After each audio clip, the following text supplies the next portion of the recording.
Eu gosto muito de um poeta gaúcho chamado Mário Quintana, muita gente o conhece, é um homem estupendo, que deu um azar danado, morreu há 20 anos, na mesma semana que o Ayrton Senna. E quando você é alguém muito importante, mas alguém famoso morre perto, você desaparece do circuito.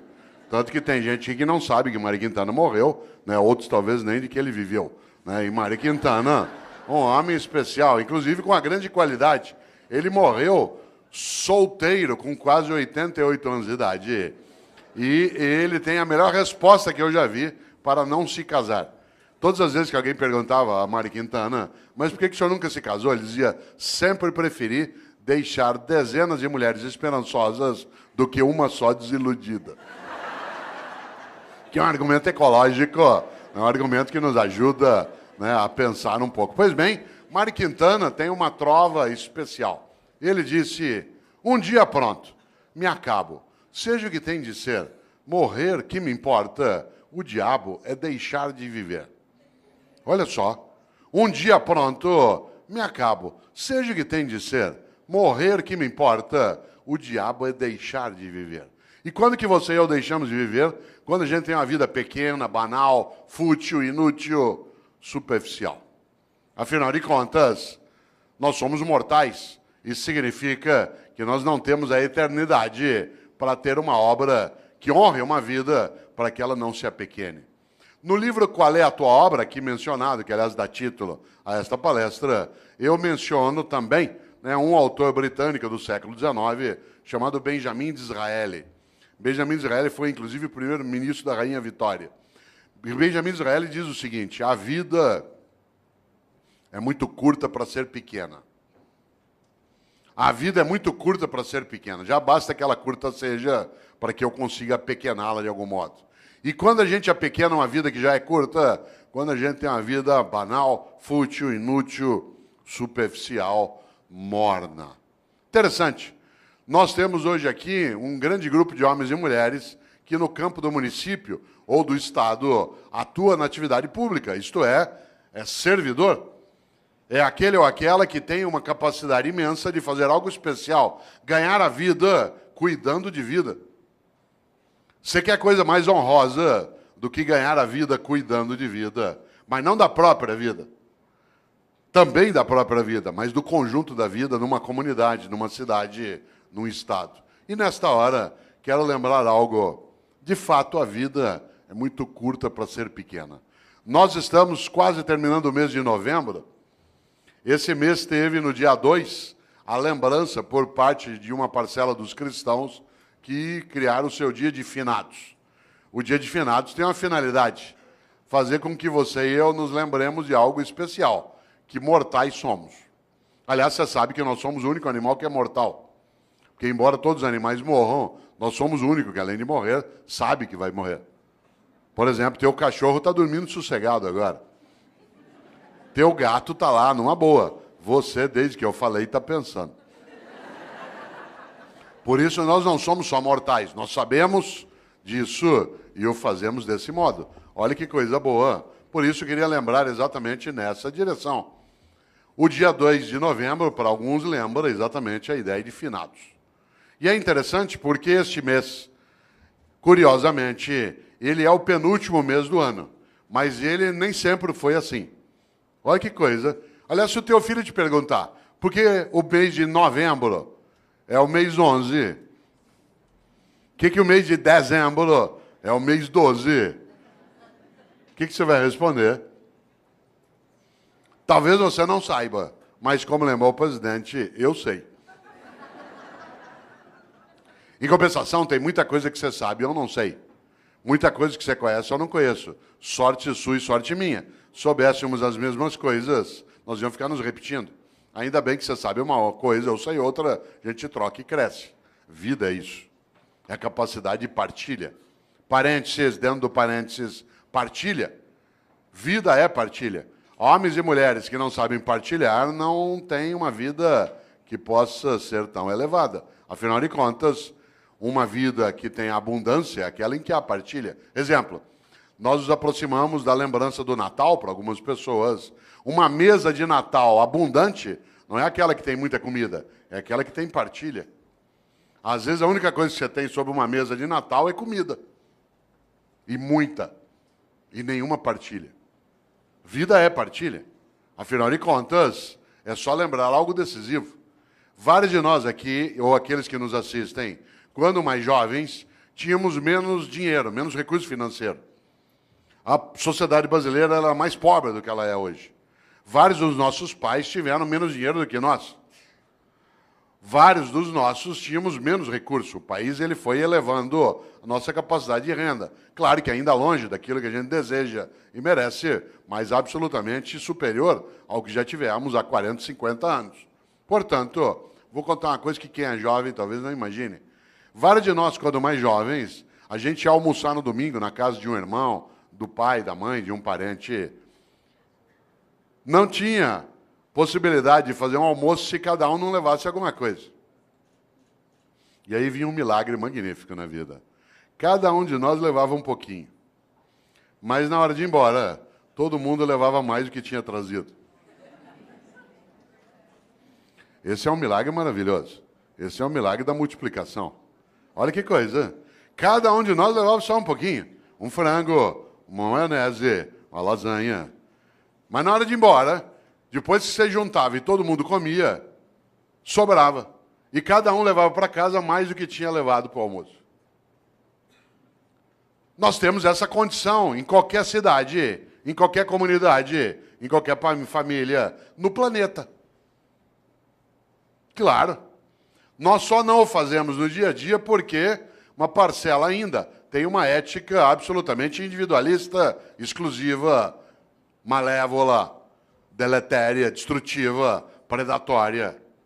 Aliás, alguns acham que a regra na vida é cada um por si, Deus por todos. Mahatma Gandhi nos alertou sobre isso. Ele disse um dia, olho por olho, uma hora acabamos todos sem enxergar. E essa é uma coisa séria. E aqui na sala, quem não enxerga sabe muito bem o impacto que tem, né, que não enxerga com os olhos, né, que enxerga com os ouvidos ou com os dedos. Sabe o impacto que isso tem, né, no nosso cotidiano. Por isso, cautela. A lógica do olho por olho ela é arriscadíssima. E se a gente observa, nós temos uma coisa séria, né, que é a nossa incapacidade, às vezes, de pensar na nossa mortalidade. Por isso, volto. Por que o mês de novembro é o mês 11? Por que o mês de setembro é o mês 9? Talvez algumas pessoas não saibam, mas até o século I a.C., até o século I a.C., no mundo romano, o ano se iniciava em 1º de março. O ano se iniciava em 1º de março. O primeiro dia do ano era 1º de março. E o último era 28 de fevereiro.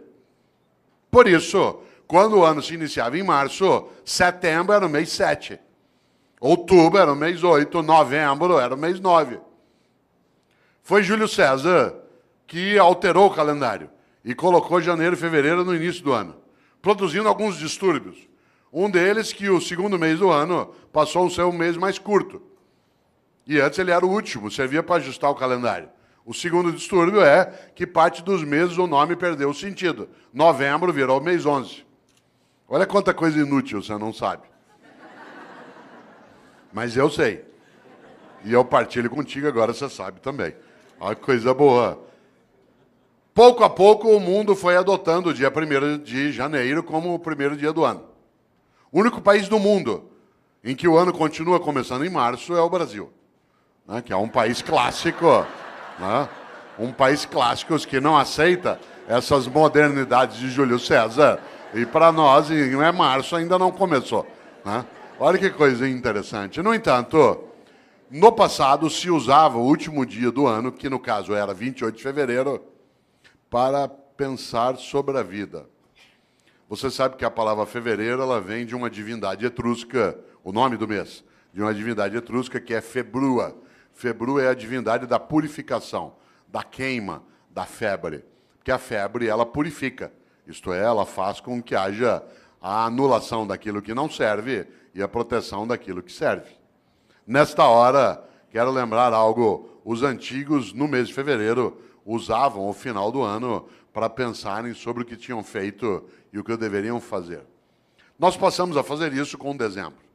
Quando se aproxima 31 de dezembro, alguns e algumas têm o hábito de pensar naquilo que fizeram. Isso é típico de algumas religiões, entre elas o judaísmo, o islamismo e o cristianismo, que tem uma ideia muito forte na vida. Tenha você ou eu religião ou não, há uma questão séria nessas religiões. Elas têm uma coisa chamada juízo final. Na crença dessas religiões. O que me assusta na ideia de juízo final não é o fato de ser final, mas o fato de ser juízo. Porque na crença dessas religiões, insisto, acredite você ou não, essa é uma questão tua privada, há algo decisivo. Elas acreditam que ao final da tua existência, a divindade vai te chamar no canto e falar, vem aqui para um particular. Seguinte, durante a tua vida, por que é que fez o que fez? E por que é que não fez o que não fez? Aliás, por que é que fez o que fez do modo como fez? E por que é que deixou de fazer o que deveria ter feito? Essa é uma pergunta séria. Algumas pessoas na vida não esperam o dia de juízo final para meditar sobre isso. Vão fazendo durante a própria vida. Pois bem, os cristãos construíram, a partir da influência judaica, uma percepção. E essa percepção ela se consignou na ideia também de juízo final no último livro da Bíblia dos cristãos, que é aquele que fala do fim, que é o livro da Revelação ou o livro do Apocalipse. Quem aqui tiver uma Bíblia cristã, dê uma olhada um dia. Esse livro é um livro terrível. Ele não é terrível porque é horroroso, mas porque ele traz algumas coisas para meditar. E se você observa, lá no livro do Apocalipse, no capítulo 3, versículo 15 e 16, os cristãos escreveram, Deus vomitará os mornos. Deus vomitará os mornos. Aliás, a frase completa é, porque tu não és quente nem frio, hei de vomitar-te. Olha que frase forte. Conhece gente morna? Gente que não é quente nem fria? Gente que é mais ou menos? Que é quente ou frio não, que não cheira nem fede. Sabe gente morna? Morna no trabalho, morna na comunidade, morna na prefeitura, morna na Câmara, morna na escola. Morna. Não é quente nem fria. Gente que não tem compromisso, que não cheira nem fede. Mais ou menos compromissado, mais ou menos competente, mais ou menos servidor, mais ou menos religioso, mais ou menos político. Mais ou menos. Sabe gente morna? Que não cheira nem fede. Deus vomitará os mornos. Sabe aquela pessoa que é morna? Morna no casamento. E aí, como é que está o casamento? Tá ruim com ele, pior sem ele. Morna na comunidade. E aí, como é que está o debate em Campinas sobre a política? Vamos levando, né? E aí, lá na prefeitura, vamos ver o que dá, né? E a escola, como é que está? Não sei, vamos ver. Falta pouco para eu aposentar.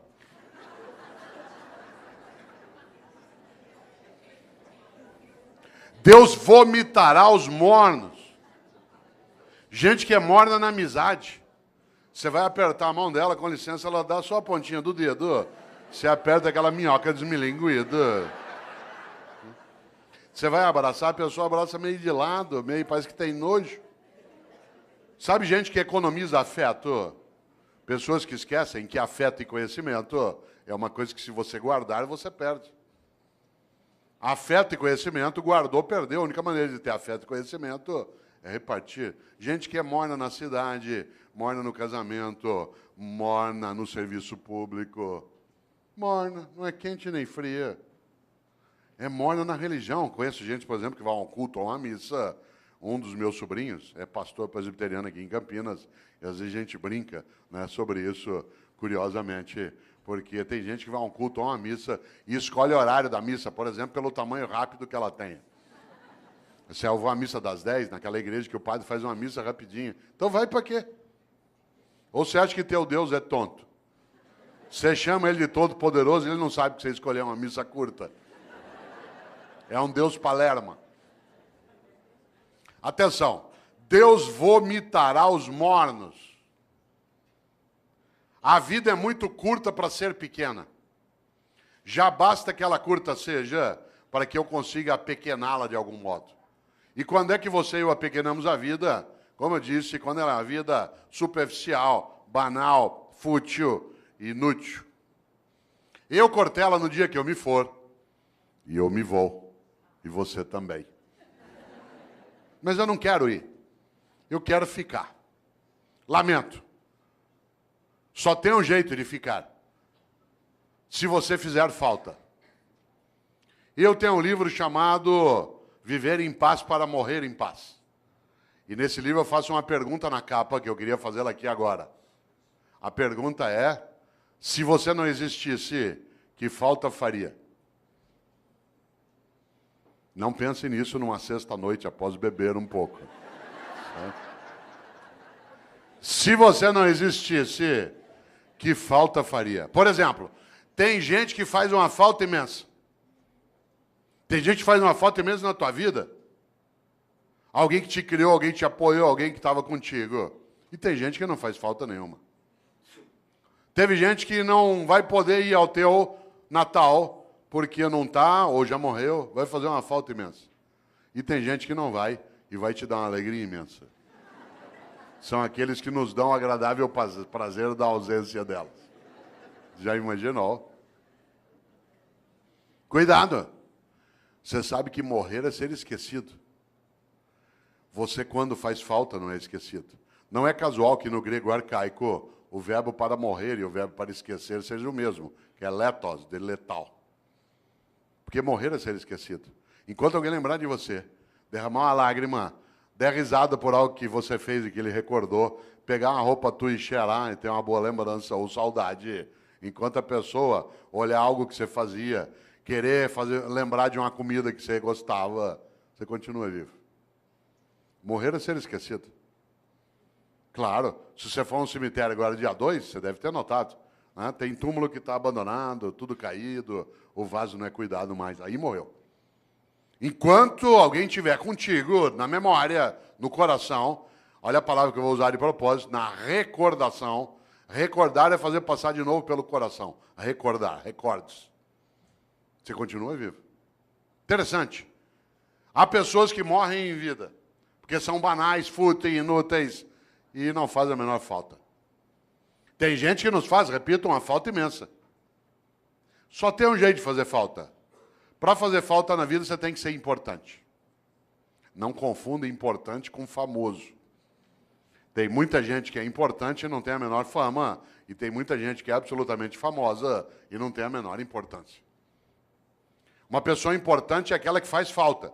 Por exemplo, enquanto nós estamos aqui agora, tem uma auxiliar de enfermagem no hospital da prefeitura do estado que está lá tirando as escaras de alguém que está em coma há 3 meses. A pessoa nem sabe que está sendo cuidada. Aquela pessoa é absolutamente importante, aquela enfermeira. Tem alguém que está ajudando a cuidar do abastecimento em Campinas, que está agora numa repartição, fazendo nota de empenho, para a gente poder ter reforma na escola, poder ter via pública estruturada. Tem alguém que está numa Câmara Municipal ajudando a preparar projetos. São pessoas absolutamente importantes, mas que não são, de maneira alguma, famosas. A fama passa. Eu, Cortella, às vezes eu sou famoso, depende da semana, do programa de televisão que eu participo. As pessoas passam a semana inteira, te vi na televisão, te vi na televisão. Eu estava agora em novembro, no programa da Fátima Bernardes, a semana inteira falaram, te vi na TV, vou estar lá agora dia 10 de novo, 10 de dezembro. Aí eu sei, semana inteirinha, te vi na Fátima, depois de uma semana, vai embora. Claro. A fama passa, a importância fica. Só tem um jeito de ficar, ser importante. E a importância você constrói onde você está. Na família, no governo, no legislativo, numa atividade de natureza privada, numa escola. Afinal de contas, uma pessoa importante é aquela que fica nos outros. Olha aqui para mim, se você puder. Parênteses, por que eu disse olha para mim, se você puder? Porque há pessoas entre nós que não enxergam com os olhos. E eu não posso dizer, olha aqui para mim. Porque isso significa que eu estou excluindo pessoas. Há pessoas que não ouvem com os ouvidos, elas ouvem com as mãos. E por isso eu não posso, no meu cotidiano, esquecer disso. Porque, do contrário, eu acabo tendo uma obra que é parcial. Por isso, olha que interessante, volto a esse pedaço. O que é alguém que é importante? Olha para mim se você puder. É alguém que eu levo para dentro. O gesto que eu estou fazendo da mão em direção ao peito. Que eu levo para dentro. Quando alguém te importa, porta para dentro, importar. Você se torna importante quando alguém te leva para dentro dela. Quanta gente é importante? Olha que coisa. Levou para dentro. Mário Quintana, um homem especial. Um homem estupendo. Ele, inclusive, fez uma coisa que eu gosto demais. Ele, durante anos, trabalhou vários poemas que eu aprecio, mas houve uma coincidência entre mim e ele, que eu até conto no livro, que você estava me mostrando, o Viver em Paz para Morrer de Paz. Mário Quintana sempre me inspirou. E eu, Cortella, nascido em Londrina, até 10 anos de idade não havia televisão na minha cidade. Não havia TV. E por isso, à noite, eu ficava pensando. E uma das coisas que eu ficava pensando era, no dia que eu morrer, qual vai ser o meu epitáfio?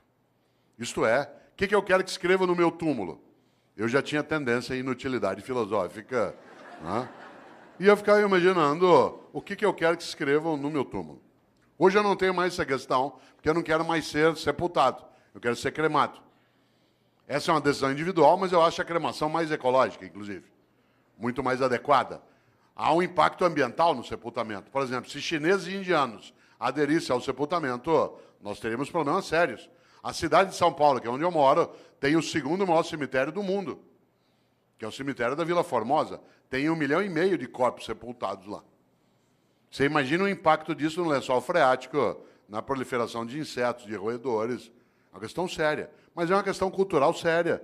Eu, inclusive, quis debater na cidade de São Paulo o uso do crematório, porque São Paulo só tem um crematório, que é da Vila Alpina.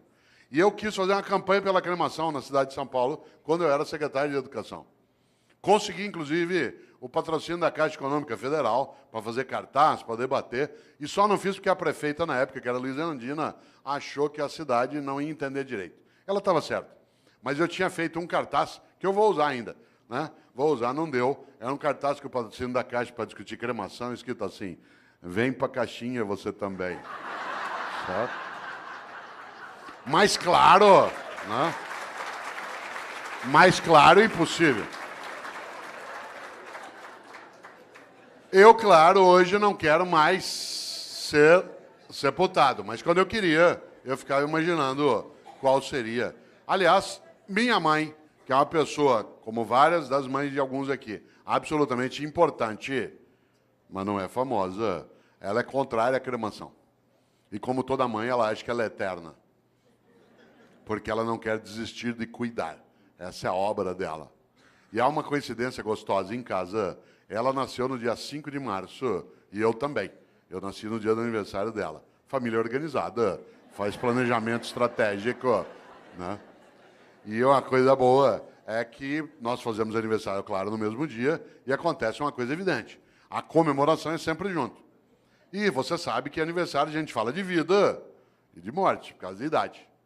E no aniversário que ela fazia 84 anos, o ano passado, né? Ela fazia 84 anos, nós estávamos em volta, netos, bisnetos, todo mundo ali, alguns dos meus filhos, e eu lembrei para um dos filhos algo na hora do almoço. Falei, vocês não esqueçam, né, que papai quer ser cremado, não quer ser sepultado. Minha mãe, aos 84 anos de idade, virou e falou assim, eu não vou deixar você ser cremado. Claro, é Highlander. Por quê? Por uma razão, quem ama não desiste. Quem ama não desiste. Quando você está começando a desistir de algo, é porque você está começando a deixar de amar. E é interessante, porque qual é a suposição? Que ela vai adiante e vai cuidando. Nessa hora, volta a um polo, nesse pedaço. Eu, em Londrina, um dia cheguei ao epitáfio que eu queria. Aí eu sosseguei. Encrenca. Há 8 anos eu fui a Porto Alegre, cidade a qual eu vou com frequência, e todas as vezes que eu lá vou, visito as coisas do Mário Quintana. Porque ele viveu 27 anos finais de vida num hotel no centro de Porto Alegre, que foi fechado, vendido, se transformou ali na Casa de Cultura Mário Quintana. E eu lá fui, como faço sempre, há 8 anos, e pela primeira vez, eu nunca tinha feito isso, não é proibido. O quarto em que ele viveu, ficou lá a escrivaninha dele, a mesa, né, o guarda-roupa, os livros dele. E aí eu cheguei lá e comecei a mexer no caderno do Mário Quintana. Não é proibido. De repente, quase caí sentado, porque ele houvera anotado no caderno qual era o epitáfio que ele queria para o túmulo dele. E eu quase caí sentado, porque ele tinha escolhido para o túmulo dele a mesma coisa que eu tinha escolhido para o meu. Claro que ele não copiou de mim. Né? Mas nós tivemos uma inspiração assemelhada. Sabe o que Mário Quintana mandou escrever no túmulo dele? A maior verdade que eu conheço. Ele mandou escrever no túmulo dele algo que parece piada, não é. Ele mandou escrever no túmulo dele: eu não estou aqui. Olha que coisa maravilhosa. Eu não estou aqui. Eu não estou aqui. Onde está Mário Quintana? Em nós. Na amizade que repartiu, na solidariedade que ofereceu, na felicidade que construiu, na solidariedade que protegeu, na sexualidade que assumiu, na religiosidade que praticou. Onde está Mário Quintana? Em nós. Por isso, a vida é muito curta para ser pequena. E eu, Cortella, no dia que eu me for, e eu me vou, e você também, eu quero ficar. Só tem um jeito de ficar, na minha obra. Porque eu sou mortal, mas eu não preciso ser inútil. A minha mortalidade é presente, mas a minha vida não precisa ser desperdiçada. Por isso, lembra esse fato. No dia que eu me for, eu quero ficar. Só tem um jeito de ficar, nas outras pessoas. Eu sou professor há 40 anos. Parte da minha obra é exatamente isso. Alguns aqui são servidores públicos há 15, 20 anos. A tua obra é aquilo que você faz no dia a dia para ajudar a proteger essa comunidade. Outros trabalham em tribunais de conta. A tua obra é exatamente a cuidar daquilo que é o recurso público, da lisura da vida, da capacidade da decência. Alguns atuam no legislativo, outros no executivo, outros atuam no executivo dentro da atividade docente, né, dentro de uma escola, outros no hospital, outros num conselho, outros cuidam de família. Qual é a finalidade? Não ser inútil. É interessante isso, porque se você observa, de fato, volto eu e insisto, a vida é muito curta para ser pequena. E nesta hora, uma das coisas que dá inutilidade, superficialidade a uma vida é aquela em que a pessoa não percebe e nem pensa qual é a obra que ela tem. Eu, no livro Qual é a Tua Obra, conto uma experiência relacionada ao serviço público meu direto. Eu, quando era secretário de Educação na capital, percebi um dia uma coisa muito interessante. Todas as vezes que um secretário vai visitar uma escola, e secretário de Educação visita escola todo dia. Quem que ia comigo? Quem que ia comigo? O meu assessor. Quem ia comigo no Opala, na época? De chapa dourada, junto com a segurança. Entrava na escola, tinha banda, tinha salgadinho, a gente era levado para a sala da diretoria, as crianças cantavam a Aquarela do Toquinho. Eu tenho trauma até hoje, de tanto ouvir a Aquarela do Toquinho. Dava 2, 3 vezes por dia. Um dia eu falei isso pro Toquinho, eu falei, Toquinho, eu adoro tua música, mas eu tenho trauma dessa. Quem que ia comigo? A pessoa já convertida. Isto é, aquela que era do projeto político, que tinha entrado no mandato. E, portanto, já estava previamente convencida de qual era a finalidade do que se fazia. Quem é que não entendia direito o que fazia? O servidor do dia a dia. Isto é, no andar que eu era secretário, lá no fundo tinha uma cozinha, onde ficava Dona Maria, sim, uma pessoa real, que fazia café o dia inteiro para servir no gabinete do secretário. Porque a gente vai recebendo pessoas e tomando café. No mesmo andar, lá no fundo, ficava um rapaz que tirava cópia xerográfica. No andar de baixo ficava a contabilidade, onde se fazia a nota de empenho. Sabe o que a Dona Maria achava que ela fazia na Secretaria de Educação? Café. Sabe o que o rapaz que tirava cópia xerográfica achava que fazia na Secretaria de Educação? Tirava cópia xerográfica. A moça que fazia nota de empenho achava que o trabalho dela era fazer nota de empenho. O que ela não tinha visão? Da obra. E por isso eles estavam na rotina do dia a dia. A rotina. Não havia um entusiasmo. Um dia eu decidi mudar essa lógica. E decidi que, em vez de ir comigo visitar a escola, com banda, com merenda, com criança, com tudo, em vez de ir quem já estava convertido, era melhor levar pessoas do dia a dia da secretaria. E aí eu passei a avisar. Quem vai comigo agora nas visitas vai ser o pessoal do dia a dia do gabinete, que tem as várias atividades. A primeira que foi comigo foi Dona Maria. Com uma novidade. Primeiro, andar no carro do secretário. Segundo, no banco de trás. Terceiro, joelho com joelho.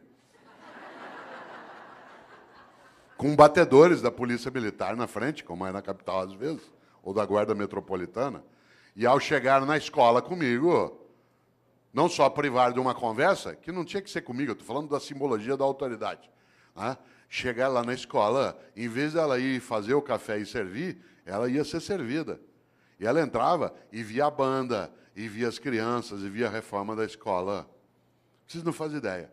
Quando a Dona Maria voltou, a partir dali era outra Dona Maria. De repente, ela entendeu uma coisa, que o que ela fazia na Secretaria de Educação não era café, era educação.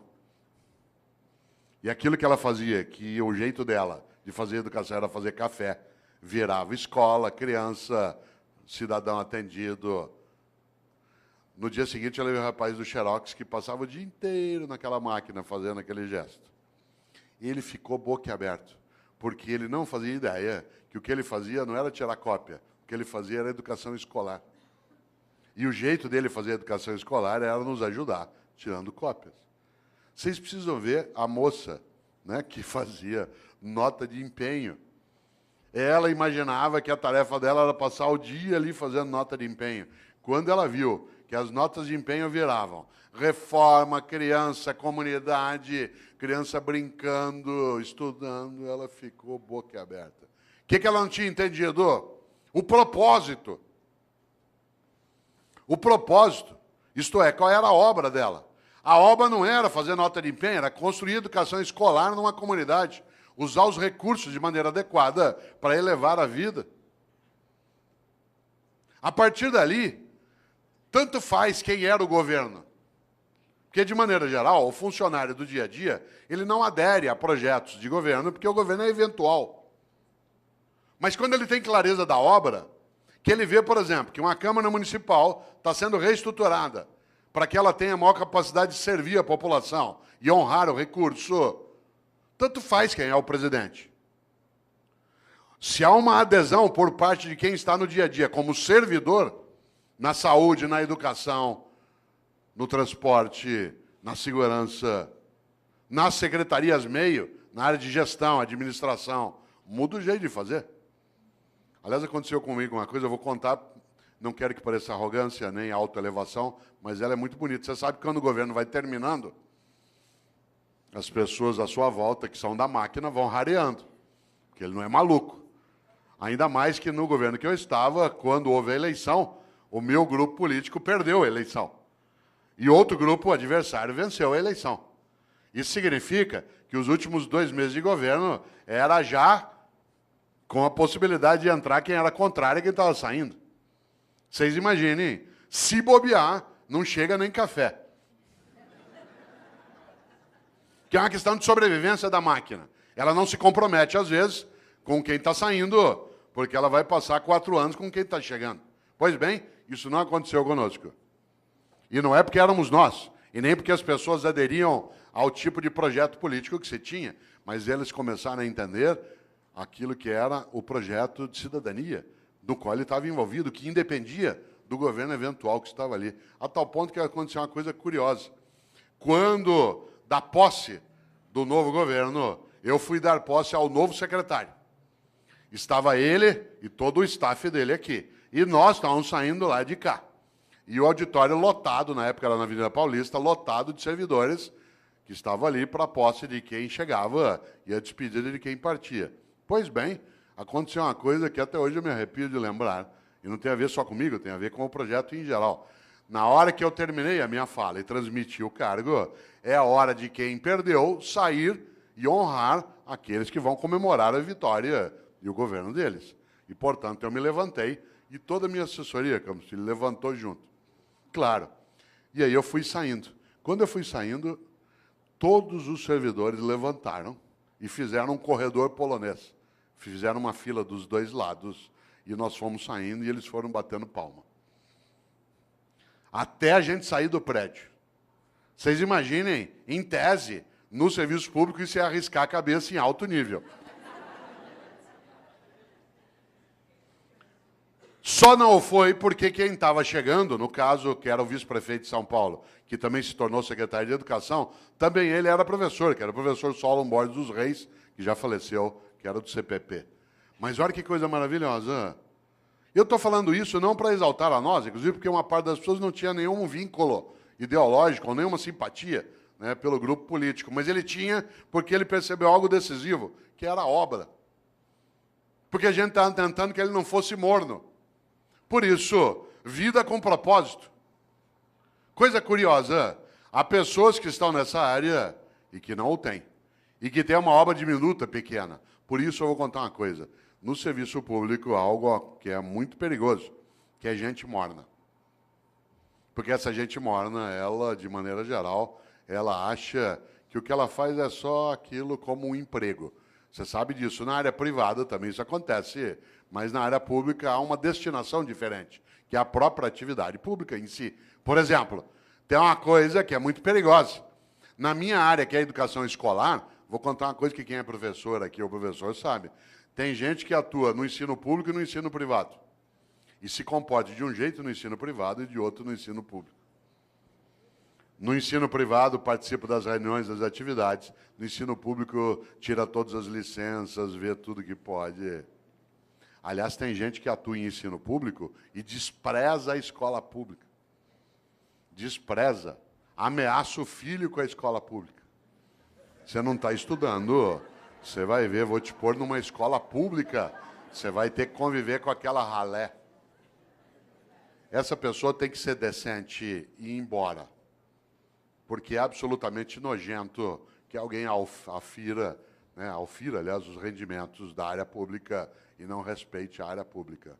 É absolutamente nojento receber aquilo que se tem sem que se respeite quem paga. É absolutamente nojento imaginar que se possa ganhar o sustento em algo que se despreza. Isso é comum. Isso é comum, inclusive, a pessoas que no dia a dia, você sabe, eles argumentam que ele vai ser mais ou menos, também pelo salário que me pagam. Você já imaginou esse princípio aplicado ao corpo de bombeiros? Tua casa está pegando fogo, já apagaram a sala, a cozinha. De repente você olha, o bombeiro está enrolando as mangueiras, guardando. Fala, onde você vai? Ué, 5 horas, é o meu horário. Então, mas está pegando fogo lá.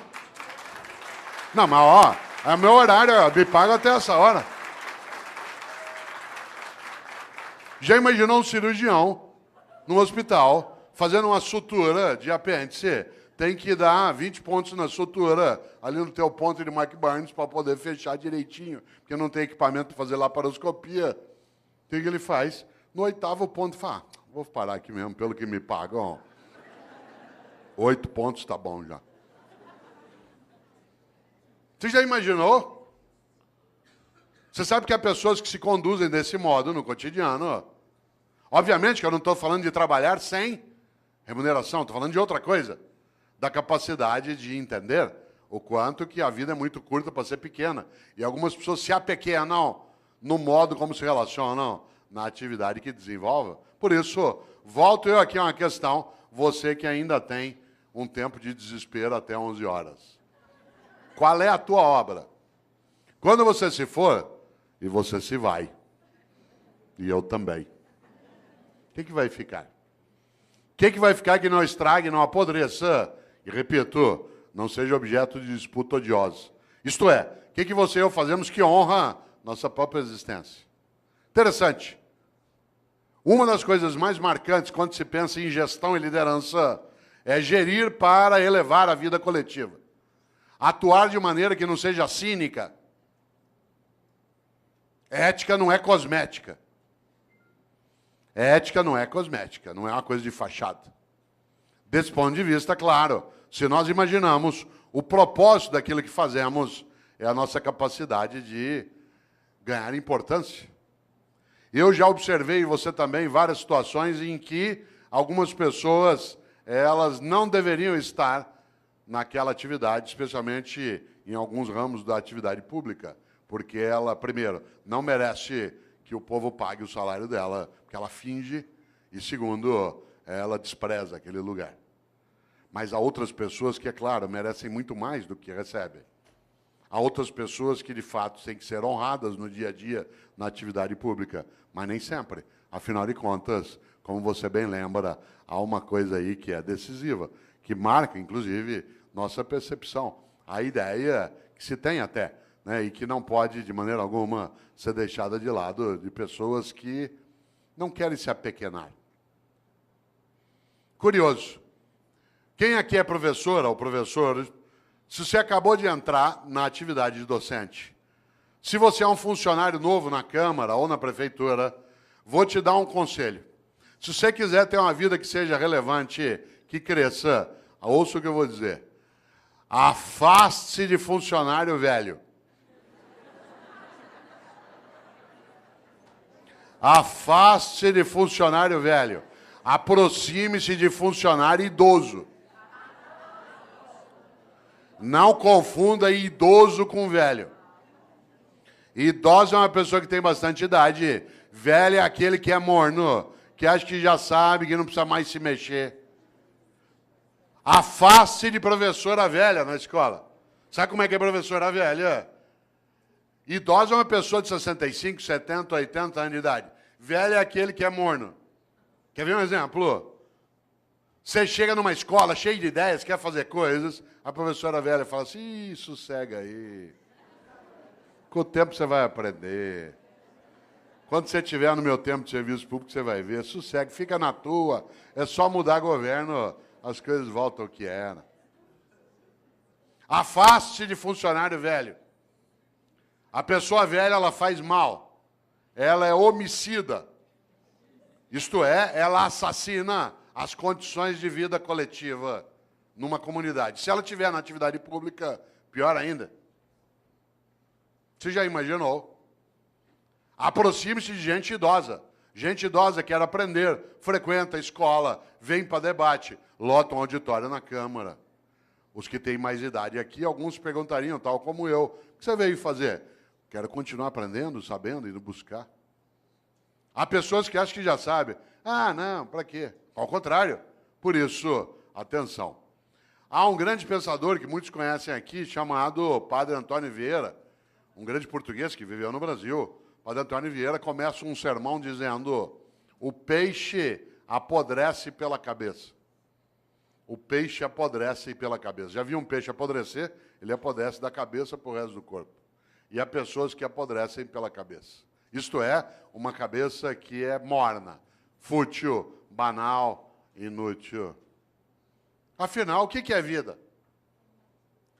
A vida é curta para ser pequena, e é curta mesmo, 75 anos. É a nossa média hoje. 75 é nada. Para alguns que são jovens aqui, 75 é muito. Para vários de nós, é depois da manhã. Quando você tem 30 até 70, é. Agora não. Muda muito.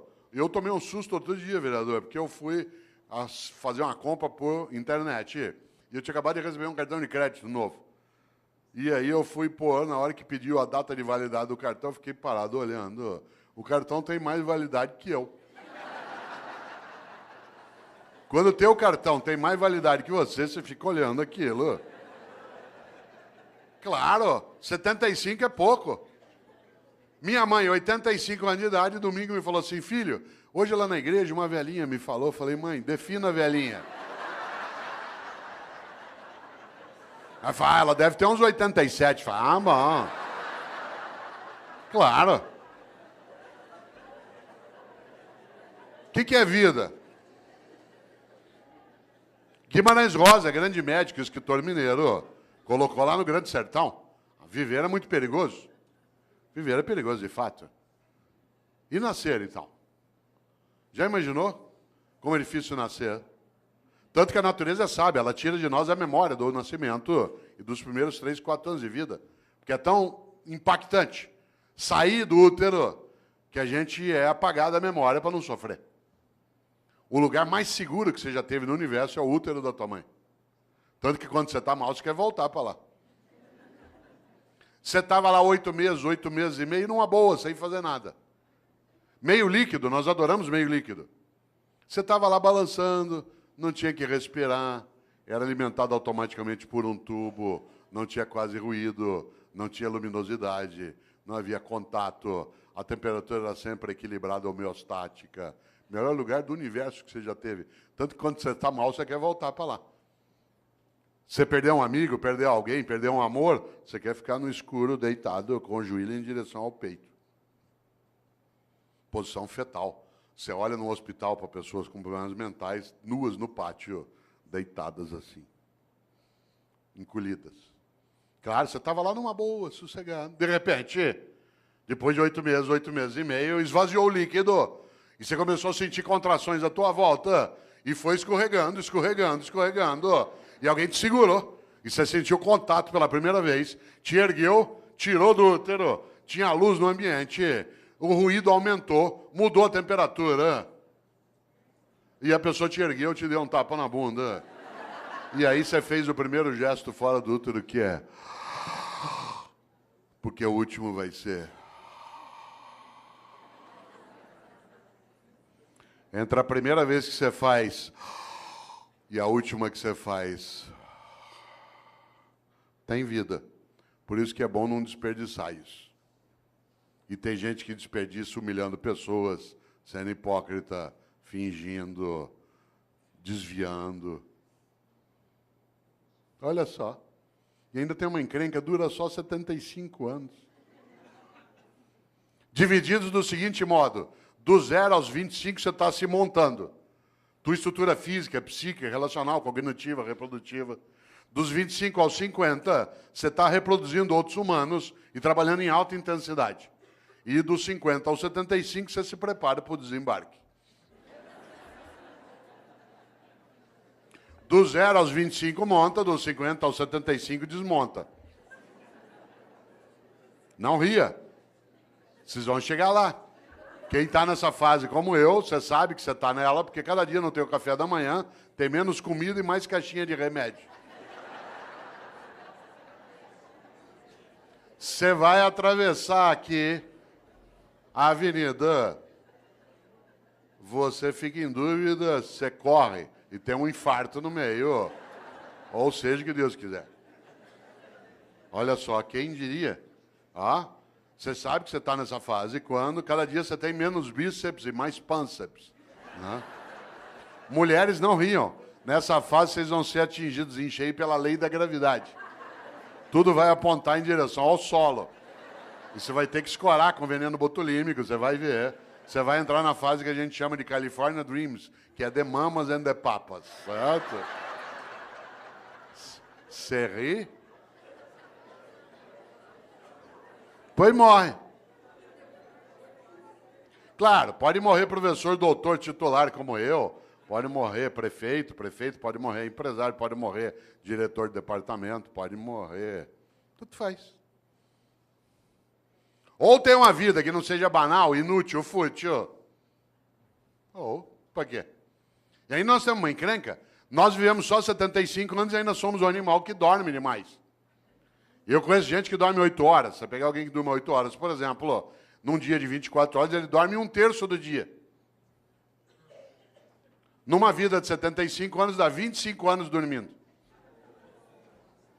Aliás, tem gente que você encontra na segunda-feira, obrigado. Fala assim, aí, o que você fez no fim de semana? Aproveitei e dormi direto. Tô louco para chegar ao feriado para eu dormir uma semana, obrigado.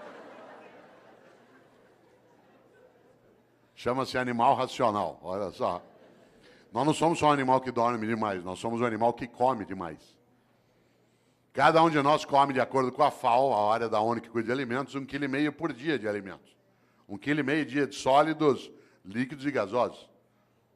1,5 kg, não é tanto. Por exemplo, você já comeu hoje, vai comer daqui a pouco, depois toma um lanche, uma latinha de refrigerante de 300 ml tem 300 gramas. Hoje até 11 da noite você já comeu mais do que 1,5 kg. Como tem fome no planeta, alguns de nós comemos mais do que isso para dar essa média. 1,5 kg. Ao final de uma vida de 75 anos, 1,5 kg dia dá 42 toneladas de alimentos. 1,5 kg vezes 75 anos. Enquanto você estiver vivo, você vai deglutir 42 toneladas de alimentos do planeta. Ah, claro, nós somos um animal que não tem só sistema digestório, nós temos sistema excretório também. E por isso, para o planeta não sair do eixo, a lei de Lavoisier tem que imperar. Cada um de nós também libera diariamente 1,5 kg de dejetos, sólidos, líquidos e gasosos. O que ao final de uma vida dá 42 toneladas de excrementos. Quando você se for, o planeta não será mais o mesmo. Você terá deglutido 42 toneladas dele e deixará como herança às próximas gerações 42 toneladas de excrementos.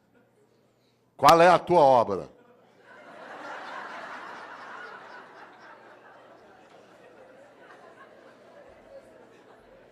Você sabe que tem gente que leva a vida desse jeito.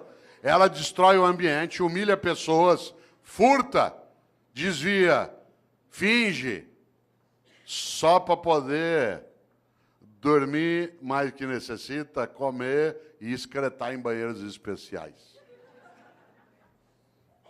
Esse é o reino da mediocridade. As revistas que mais vendem são as que mostram chiques e famosos nas suas camas, nas suas mesas e nos seus banheiros. Os programas de TV que mais fazem sucesso são os que mostram pessoas trancadas numa casa ou numa fazenda, comendo, bebendo e excretando pelos 7 ou 8 orifícios que tem. Reino da mediocridade. Tem gente que diz que não tem 1 hora por dia para brincar com o filho, para ver lua junto, para fazer uma oração, para estudar. Mas tem 1 hora por dia, sabe para quê? Para ficar parado vendo gente comendo, bebendo e excretando.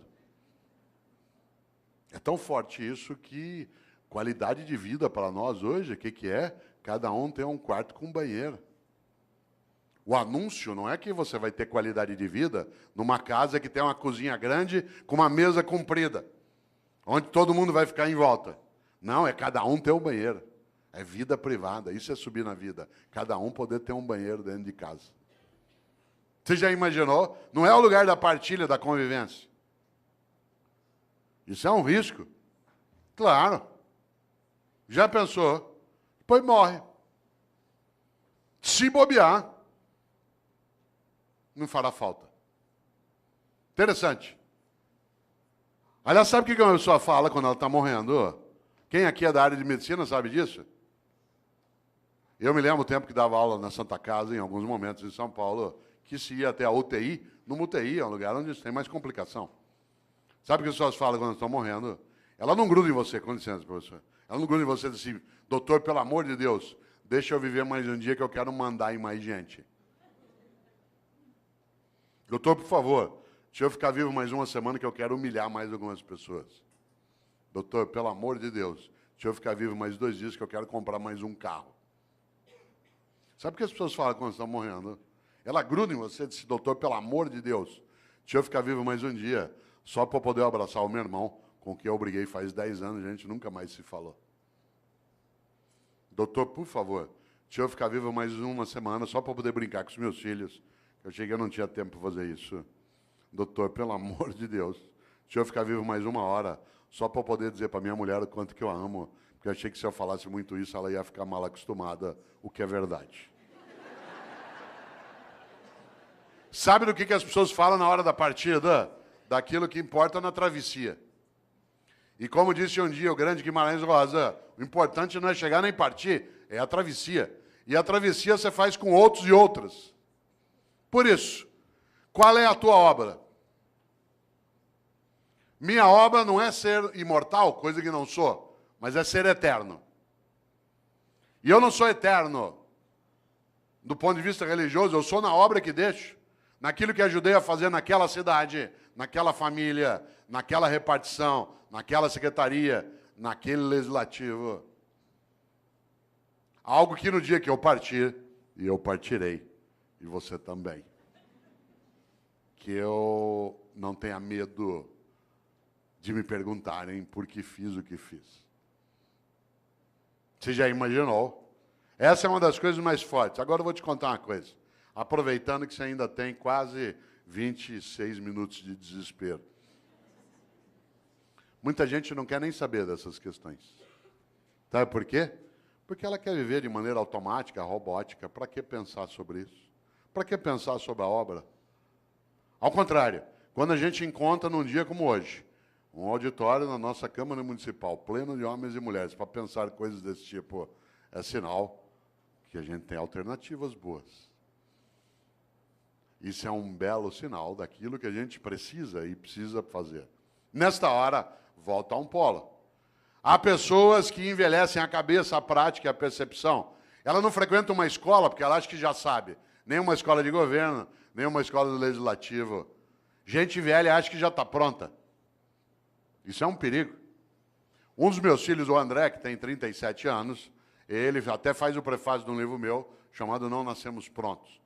O André, quando ele tinha 18 anos, um dia ele estava fechado no quarto dele em casa, em São Paulo, ouvindo rap.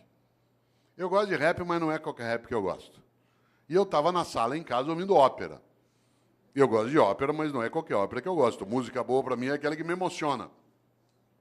Se ela me emocionar, ela é boa. Quem aqui gosta de ópera sabe que ópera a gente ouve um pouquinho mais alto. Ele saiu do quarto dele injuriado por causa da altura da música. Hoje ele gosta de ópera, na época não. Veio até a sala e falou, pai, pelo amor de Deus, desliga isso, pai.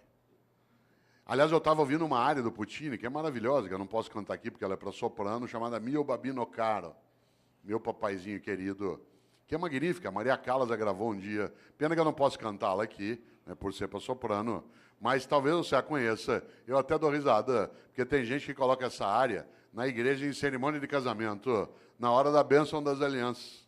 Eu falei isso outro dia aqui em Campinas. E é curioso, porque ou a pessoa não entende ópera, ou ela entende muito de casamento, porque a área fala de uma menina que vai se matar.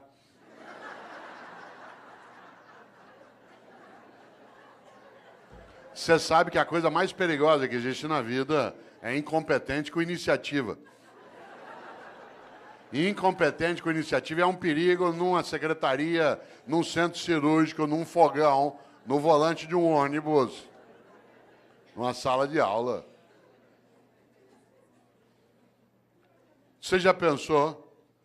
Aliás, deixa eu ver se eu tenho. Olha que coisa interessante. Mio Babino Caro, meu papaizinho querido, né, que é exatamente do grande, do especial Puccini. E é gostoso, porque talvez aqui nessa sala tenha gente que tenha colocado essa música até um dia no casamento. Não vou. Se você fez isso, fique tranquila e quietinha. Quer ver? Ó, vamos ver se tem. Olha que bonito. Quer ver? Ó.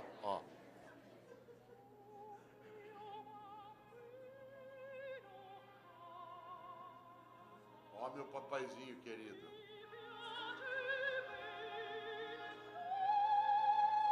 Tenha piedade de mim. Eu aqui na beira da Porta Rossa, né, em Florença, ou se o senhor me dá esse anel de noivado, eu me mato. E a pessoa põe na hora da bênção das alianças. Deve ser premonição. Eu ouvindo ópera, ele ouvindo rap, ele saiu do carro e falou, pai, pelo amor de Deus, desliga isso, pai. Hoje ele gosta de ópera. Falei, André, que pena, você aos 18 anos de idade já está ficando vítima da indigência mental. Você aos 18 anos de idade fechou tua cabeça para aquilo que é diferente do que você já conhece.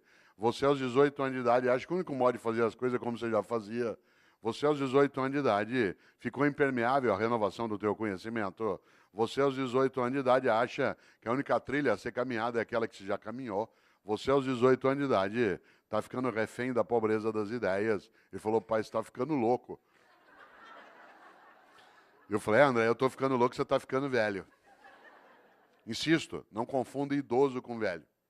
Idoso é uma pessoa que tem bastante idade. Velho é aquele que acha que já faz o que pode. Por isso, cuidado na atividade de gestão, na área pública, na área privada, mas essencialmente na área pública, no executivo, no legislativo. É preciso cautela para não envelhecer. A prática, a percepção, a cabeça, porque o próximo passo do velho, com qualquer idade, é ficar morno. E a mornidade torna inútil. E a inutilidade torna absolutamente esquecível. Claro, quem é o grande padroeiro dos velhos? Especialmente na atividade de gestão. Especialmente no campo público, que eu também tenho experiência. Quem é o grande padroeiro? Não são grandes homens e mulheres que lutaram para a vida ter mais sentido. Sabe quem é o grande inspirador de gente velha? De gente que é morna? É o Mendes Sá. Lembra do Mendes Sá? Um dia uma professora de História do Brasil dava aula sobre os governos gerais, falou sobre o Tomé de Souza, falou sobre o Duarte da Costa. Quando estava falando sobre o Mendes Sá, viu um aluno distraído lá no fundo e para pegá-lo, claro, virou e falou assim, Paulo, o que fez Mendes Sá? Ele disse, fez o que pôde. Cuidado com o Mendes Sá. Gente, nós temos que ter mais relevância naquilo que a gente faz aqui na nossa gestão. Eu faço o que eu posso. Gente, nós temos que ter um nível maior de eficácia na atividade pública. Eu faço o que eu posso. Gente, nós temos que dar uma destinação mais sólida para o recurso originário do povo. Eu faço o que eu posso. Cuidado. Essa é a falência da ação. É a admissão da síndrome do possível. No Brasil tem uma coisa chamada síndrome do possível, que é um perigo. Quer ver um exemplo? Você leva teu carro no mecânico hoje à noite aqui em Campinas, diz, olha, meu carro está com um barulho estranho. Ele diz, vou fazer o possível. Você vai ao médico e diz assim, doutor, eu estou com uma dor no pâncreas. Vou fazer o possível. Você chega para um funcionário, olha, eu precisava disso. Vou fazer o possível. Você desanima. Imagine que você está aqui agora, você sabe que ainda faltam 21 minutos para você se libertar de mim. Você começa a se irritar, você tem coisa séria para fazer. De repente, você começa com uma dor, uma cólica no baixo ventre, que vai para lá e para cá. Tua perna direita começa a tremer, você começa com um pouco de sudorese, ânsia de vômito, calafrio. Isso é sinal de apendicite. A gente pega você, leva para um hospital aqui perto, afere tua temperatura, vê que você está com indício, te pré-anestesia. Vai levando para o centro cirúrgico, você vai deitado no corredor, vendo passar aquele teto branco na maca. Aí você gruda na mão do médico e diz assim, doutor, vai dar certo a operação? Ele diz, vou fazer o possível.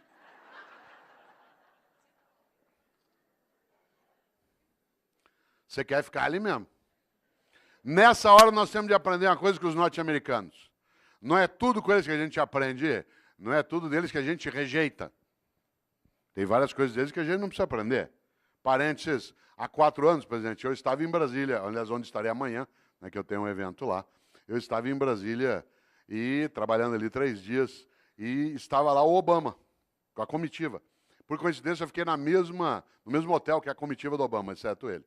Durante 3 dias, toda hora que eu entrava, eu era barrado e revistado pela segurança norte-americana. 3 dias sendo revistado. No terceiro, não aguentei. Cheguei para o chefe da segurança norte-americana e falei o seguinte, eu sou brasileiro, eu vou te contar uma coisa, nós nunca demos um tiro num presidente nosso. Por que eu ia querer dar no teu?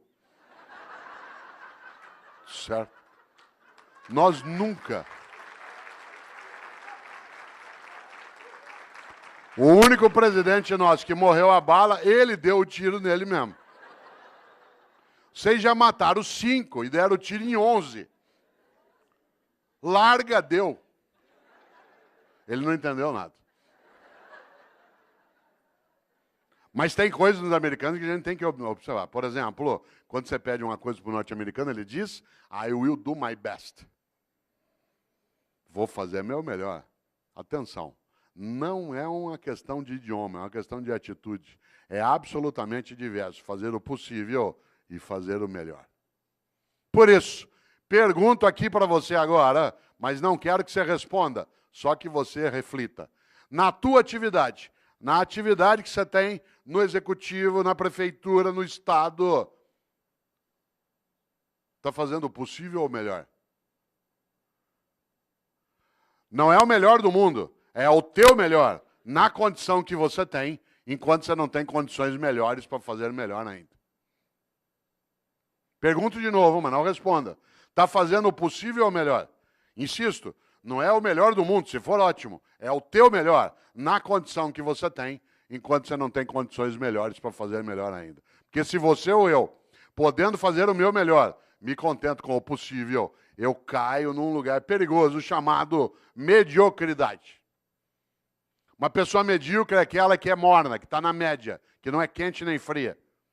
Lembra quando você chegava da escola que tinha boletim escrito, o pai olhava 6 em português, 5,5 em matemática, 4 em história. Pai, deu para passar. Medíocre. Deixa, eu toco minha vida. Isso é mediocridade. Insisto, uma pessoa medíocre é aquela que, podendo fazer o melhor, se contenta com o possível.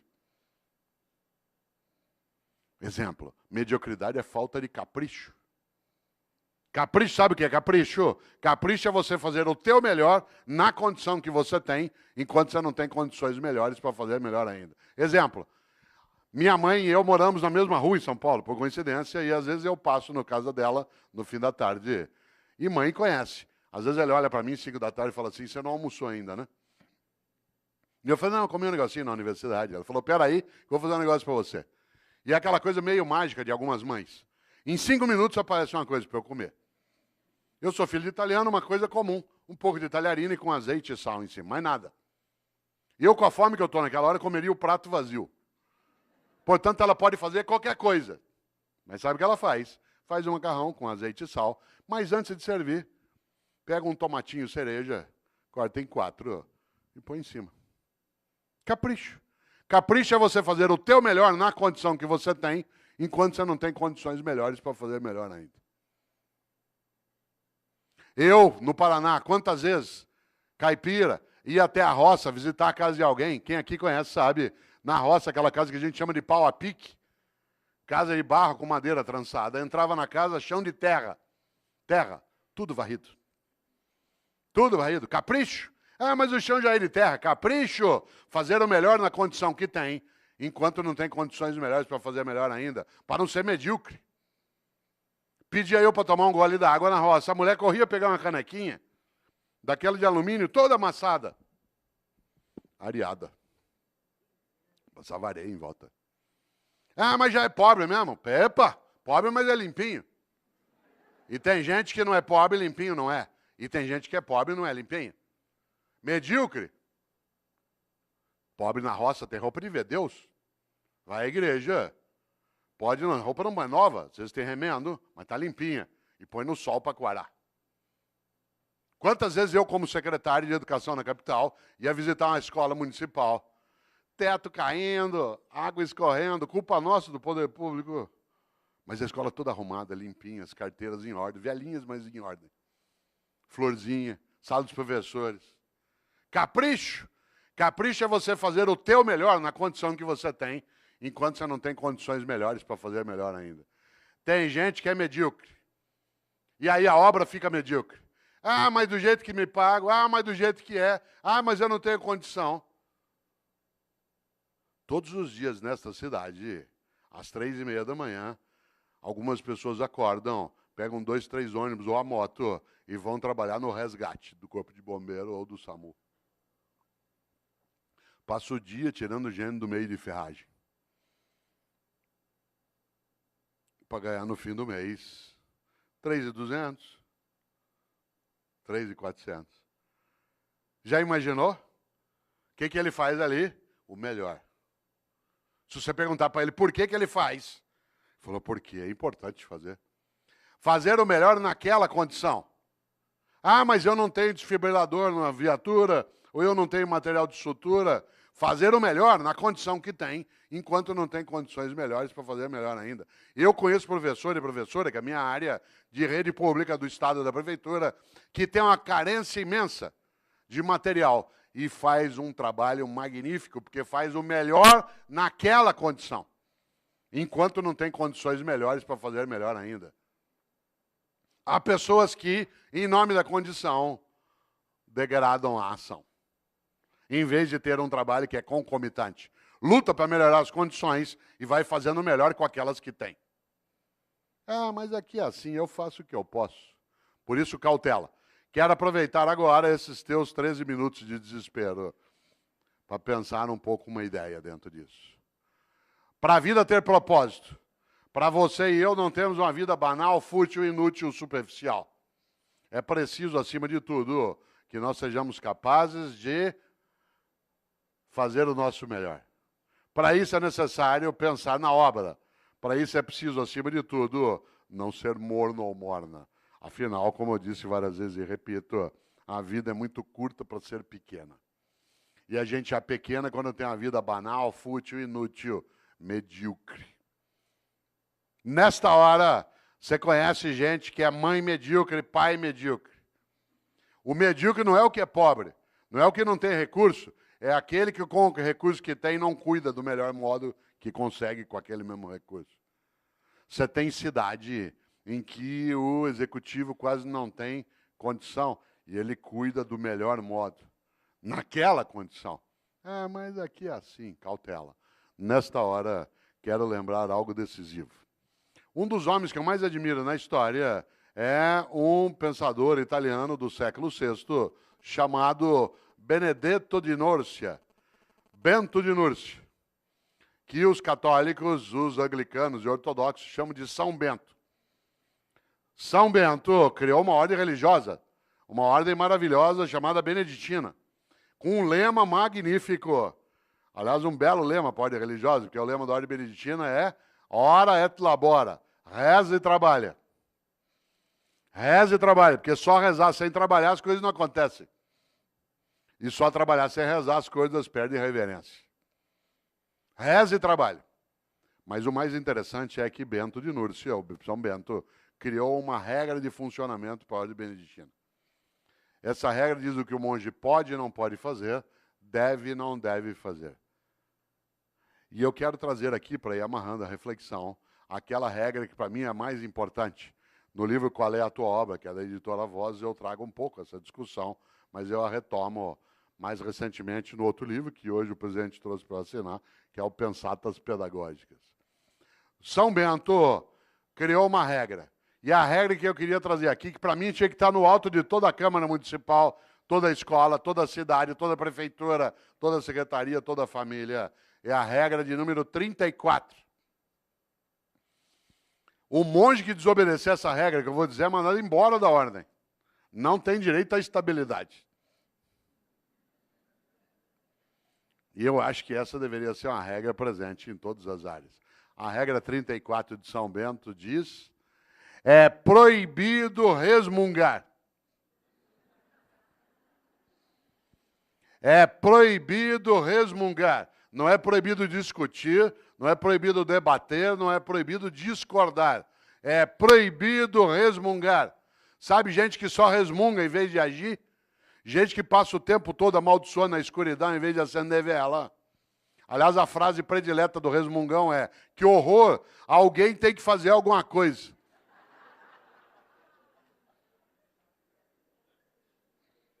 É proibido resmungar. Não é proibido discutir, debater e discordar.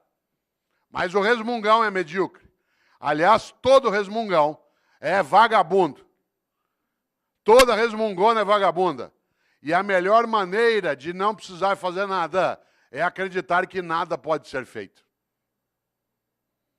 Por isso, todo vagabundo e toda vagabunda tem uma característica: é pessimista. Aliás, é tão vagabundo que nem chama a si mesmo de pessimista, chama de realista. Porque a melhor maneira de não precisar se mexer é achar que não há nada que vale mexer. Por isso, todo vagabundo ou vagabunda é pessimista e prefere acreditar que nada pode ser feito. Tudo que você propõe, ele diz, não vai dar certo. Vamos fazer uma escola legislativa? E não funciona. Vamos fazer uma escola de governo? Para quê? Vamos mexer na organização da Câmara? Vamos estruturar um Tribunal de Contas no Estado que cada vez mais possa dar decência ao recurso coletivo. Isso aqui no Brasil. Opa! O pessimista é, acima de tudo, alguém que se aproxima do bandido.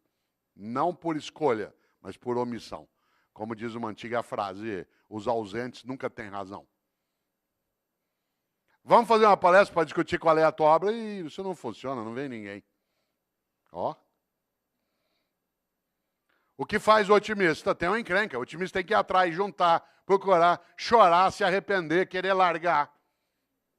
Falou, vou largar isso, eu vou sair disso aqui. Para quê? Não funciona. Mas o pessimista, ele tem uma coisa. Ele não tem esforço nenhum a fazer. Aliás, o pessimista, você já notou, a única coisa que ele faz é sentar e esperar dar errado. Aí você fala assim, mas não está dando errado. Ele fala, espera que você vai ver. O otimista tem que estudar, fazer curso, ir atrás, se arrepender, querer largar, juntar com outro. voltar e repensar, chorar de vez em quando. Mas o otimista tem uma grande vantagem. A vida dele não é pequena. Pode até ser curta. Ah, mas olha só, para quê?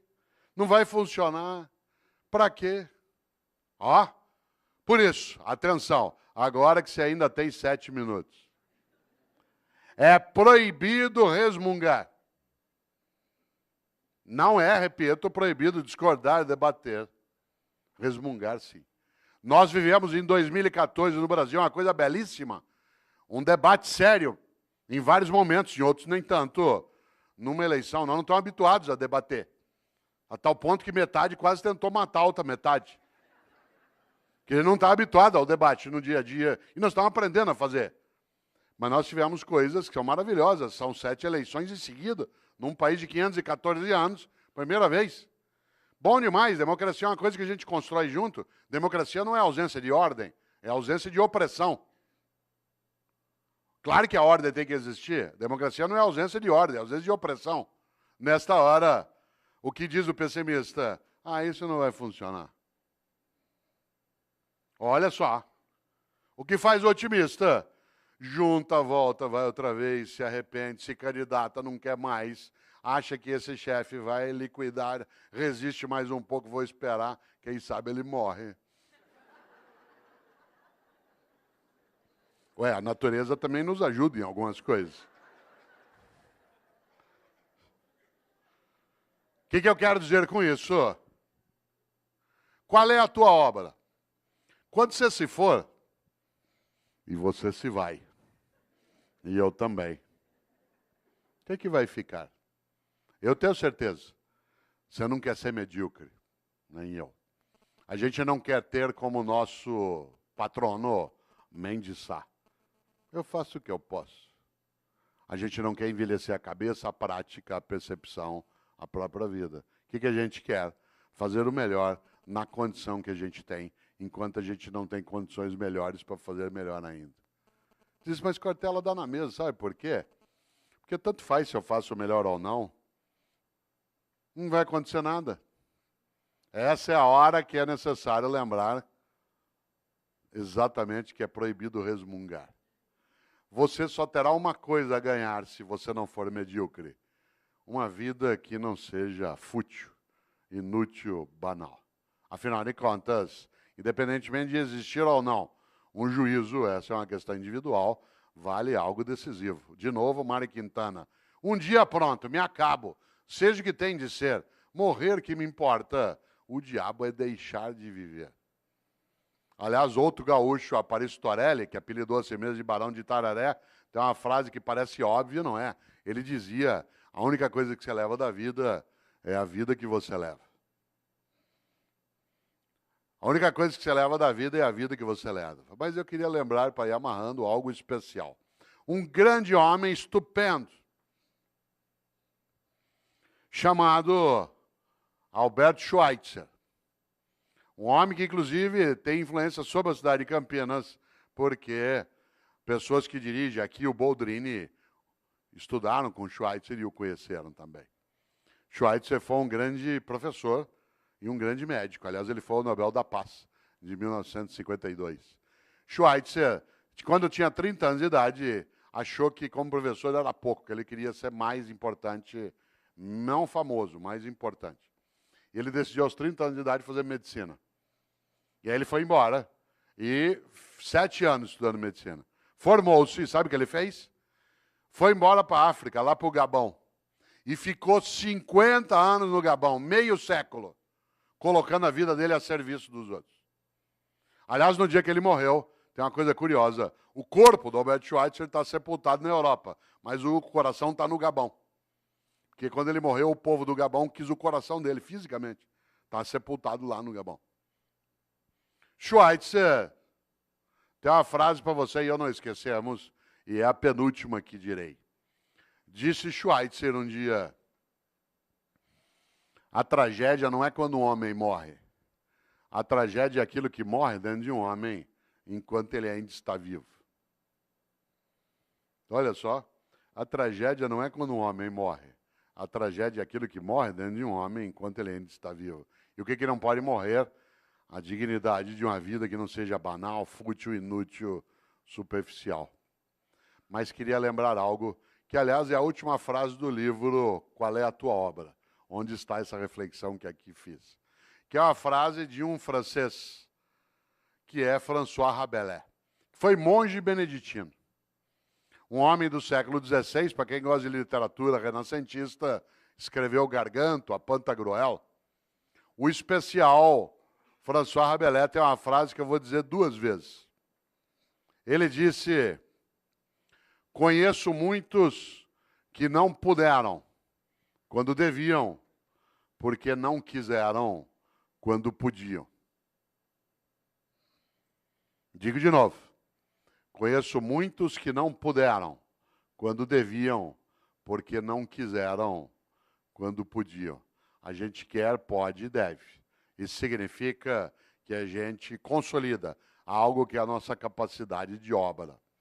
E agora quero concluir lembrando algo, dizendo a quem chegou de pouco depois que eu não abriria um debate em função do número de pessoas e porque era uma reflexão, mas agradecendo imensamente tantos homens e mulheres que aqui vieram hoje para a gente pensar um pouco como elevar a nossa vida, que já é curta, mas que não precisa ser pequena de modo algum.